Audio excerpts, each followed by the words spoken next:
আসসালামু আলাইকুম। FS politics টিভিতে আপনাদেরকে স্বাগতম।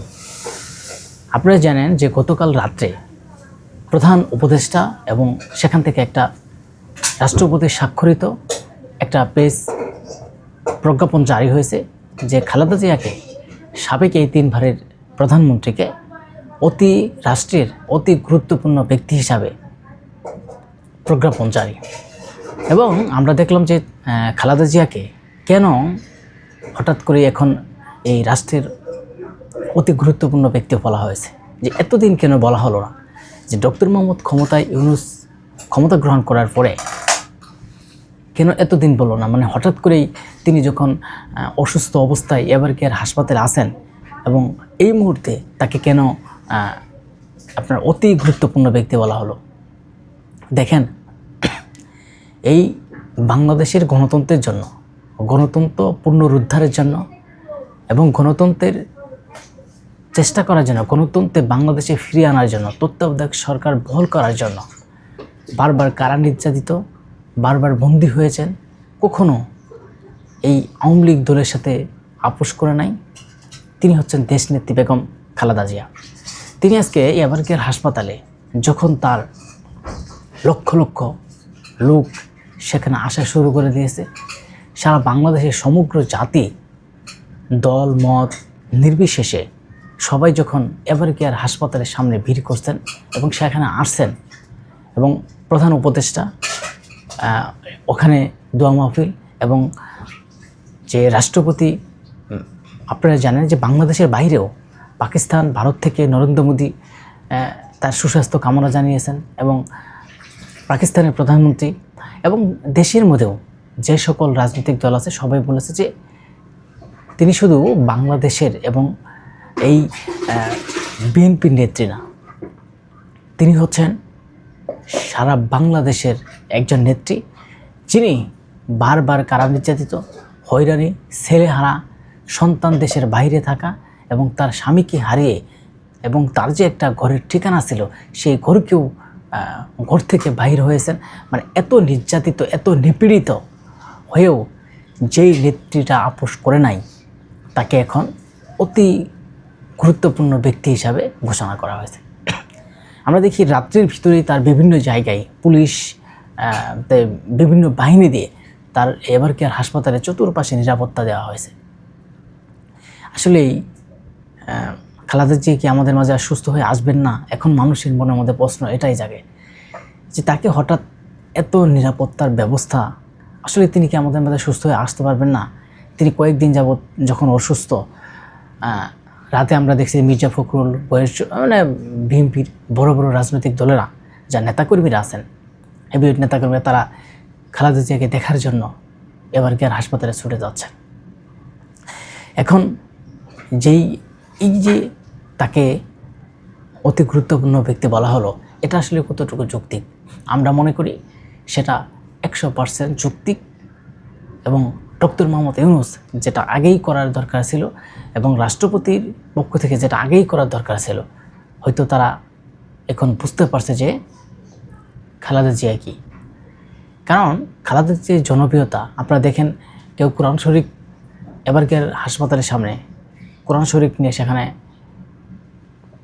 তেলাওয়াত করছেন, বিভিন্ন মসজিদ মাদ্রাসাতে, বিভিন্ন রাস্তাঘাটে বিভিন্ন রাজনৈতিক দলের নেতাকর্মীরা তার জন্য একটাই কামনা করছেন, তিনি যেন সুস্থ হয়ে আগামী জাতীয় সংসদ নির্বাচনে সংসদে থাকতে পারেন এবং এই যে শেখ হাসিনা, যেই শেখ হাসিনার কারণে তিনি নির্যাতিত হয়েছেন, নিপীড়িত হয়েছেন এবং তাকে কারাবন্দী করেছে, মিথ্যা বানোয়াট মামলা দিয়ে তাকে জেলের ভিতরে ঢোকানো হয়েছে। এনসিপি নেতারা বলছেন সেই যে শেখ হাসিনা যেন ফাঁসি পর্যন্ত তিনি দেখে যান। আসলেই আল্লাহ যা করে সব ভালোর জন্যই করে, সব মঙ্গলের জন্যই করে, এটাই কিন্তু আমরা প্রতিটা মানুষ বিশ্বাস করি এবং জানি। কিন্তু আমরা হয়তো এত তাড়াতাড়ি যে শেখ হাসিনার এভাবে পতন দেখবে, এটা কিন্তু বাংলাদেশের মানুষ কখনো ভাবে নাই। কিন্তু যাই হোক, আমাদের যে মূল আলোচনাটাই হচ্ছে যে খালেদা জিয়া এখন কী অবস্থায় আছেন। তার রাজনৈতিক নেতাকর্মীরা এক একজন এক এক বক্তব্য দিচ্ছেন, কেউ বলছেন অনেক অসুস্থ, কেউ বলছে তিনি সুস্থ আছেন। এর জন্য বিএনপি থেকে একটা প্রেস বিজ্ঞপ্তি দিয়েছেন যে জাহিদ মালেক ছাড়া, যে তার নিরাপত্তা উপদেষ্টা এবং ডাক্তার জাহিদ ছাড়া তিনি আর কোনো কেউ তথ্য দিতে পারবেন না এবং তার তথ্য কোনো কাজ হবে না, সেই যে তথ্য দিবে সেটাই সঠিক। কিন্তু এই যে অতি গুরুত্বপূর্ণ ব্যক্তিবর্গরে বিএনপি একটা মিটিং, জরুরি মিটিং ডাকলো, ডাকার পরে যে বিএনপির ভারপ্রাপ্ত চেয়ারম্যান তারেক রহমান কখন দেশে আসবেন এবং তার জন্য এখন দেশে আসা অত্যন্ত জরুরি। আপনারা জানেন, যদি বিএনপির খালেদা জিয়ার কিছু হয়ে যায়, এই মুহূর্তে যদি খালেদা জিয়া আল্লাহ না করুক তিনি দেশ থেকে চলে যান, আল্লাহর ডাকে যদি তিনি সাড়া দেন, সাড়া দিয়ে যদি এই দুনিয়া থেকে চলে যান, এই মুহূর্তে বিএনপির অবস্থা খুবই করুণের দিকে যাবে যদি তারেক রহমান না আসে। আর যদি তারেক রহমান আসে তাহলে কিন্তু তিনি খালেদা জিয়ার যে জনপ্রিয়তা, যেই ভালোবাসা, যেই আবেগে ফুসে উঠেছে সারা বাংলাদেশ, এবং তারই মতো তারেক রহমানের প্রতি মানুষের ভালোবাসা, রাস্তা সব থাকবে। আমরা মনে করি এই মুহূর্তে তারেক রহমানের দেশে আসার জন্য একান্ত প্রয়োজন এবং দলকে টিকে রাখতে এবং দলকে নিয়ন্ত্রণ করতে তারেক রহমান এই মুহূর্তে অতি জরুরি বাংলাদেশে আসার জন্য। কিন্তু সেসব কথাই সালাউদ্দিন সাহেবও, বিএনপির স্থায়ী কমিটির সদস্য সালাউদ্দিন সাহেব, তিনি বলেছেন যে যত তাড়াতাড়ি দ্রুত সম্ভব তিনি আসবেন। সেখান থেকে তারা একটা সিদ্ধান্ত নিয়েছেন যে তারেক রহমানকে তো তাড়াতাড়ি নিয়ে আসা যায় কীভাবে, কারণ এখন মা মরা মরা অবস্থা। এই মুহূর্তে প্রতিটা ছেলেরই কিন্তু একটা স্পর্শ, ভালোবাসা, আদর, স্নেহ, মায়া মমতা পাওয়ার অধিকার প্রতিটা সন্তানের আছে। কিন্তু যতই এই বিদেশ থেকে অনেক খোঁজখবর সব কিছু নেই, কিন্তু পাশে থাকা আর দূর থেকে থাকা অনেক পার্থক্য।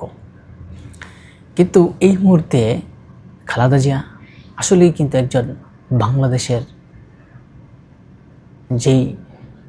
বাংলাদেশের একজন প্রখ্যাত নারী, যার ভালোবাসায় গোটা দেশ না গোটা বিশ্ব ছড়িয়ে পড়েছে। আজকের এই ভালোবাসা, এই যে আবেগ সারা বিশ্ব জুড়ে চলছে, তাকে রাষ্ট্রের গুরুত্বপূর্ণ ব্যক্তি হিসেবে দেখেন। একটা কালের কণ্ঠতে যেই এটা আসছে যে বিএনপির চেয়ারপারসন সাবেক প্রধানমন্ত্রী বেগম খালেদা জিয়াকে অতি গুরুত্বপূর্ণ ব্যক্তি ঘোষণা করেছে সরকার। একই সঙ্গে সাবেক প্রধানমন্ত্রীর জন্য বিশেষ নিরাপত্তা বাহিনী, স্পেশাল সিকিউরিটি ফোর্স নিয়োগ দেওয়া হয়েছে। এই প্রজ্ঞাপন জারির সাথে সাথেই রাতের ভিতরে আমরা দেখেছি যে খালেদা জিয়া যে এভার কেয়ার হাসপাতালে ঘিরে সেখানে জোরদার নিরাপত্তা সব ব্যবস্থা করেছে সরকার। দেখেন, আজ যদি এই বাংলাদেশে এখন বর্তমানে যদি খালেদা জিয়ার কোনো কিছু হয়ে যায়, খালেদা যদি না থাকে, তাহলে বাংলাদেশের গণতন্ত্র এই প্রতিষ্ঠা খুবই কঠিন হয়ে যাবে। বাংলাদেশে একটা অনেক সমস্যার সম্মুখীন হয়ে যাবে, কারণ অন্য অন্য দেশ যেই বিএনপিকে এতভাবে চিনে এবং আগামীতে ক্ষমতায় যাওয়ার তাদের একটা সক্ষমতা আছে। যদি খালেদা জিয়া বেঁচে থাকার পর একটিবার ক্ষমতায় যেতে পারে বিএনপি, তাহলে হয়তো তাদের আগামী দিন, আগামী পথ চলা আরও সহজ হবে, বিশ্বের সাথে যোগাযোগের আরেকটা ব্যবস্থা ভালো হবে। যদি তিনি এর আগে মৃত্যুর কোলে ঢেলে যান, তাহলে হয়তো বিএনপি বিরাট একটা রাজনৈতিকভাবে ক্ষতিগ্রস্ত হবে না, শুধু সারা বাংলাদেশ দল মত নির্বিশেষে সবাই ক্ষতিগ্রস্ত হয়ে যাবে। তাই আমাদের আল্লাহর কাছে একটাই করুণা এবং একটাই মানুষের কাছে চাওয়া এবং একটাই মানুষের কাছে দোয়া করার, যে প্রতিটা মানুষ যেভাবে দোয়া করছে, হয়তো তাদের দোয়ার বিনিময়ে, হয়তো মানুষের ভালোবাসায় আগামী জাতীয় সংসদ নির্বাচন পর্যন্ত বেঁচে থাকুক বা সংসদ দেখে যাক, হয়তো তার আরও দীর্ঘ হায়াত দান করুক। কারণ এই মুহূর্তে বাংলাদেশে অত্যন্ত জরুরি হিসাবে বেঁচে থাকার দরকার। কিন্তু আসলে মানুষ বললেই হবে না, মানুষের দোয়া, ভালোবাসা। এই মুহূর্তে আল্লাহর কাছে একটাই ফরিয়াদ, যে যেন খালেদা জিয়াকে বাংলাদেশের মাঝে এবং বাংলাদেশ আমাদের মাঝে আবারও ফিরিয়ে দেয়। তো সবাই ভালো থাকবেন, সুস্থ থাকবেন, এফএস পলিটিক্স টিভির নিয়মিত আয়োজনে থাকবেন।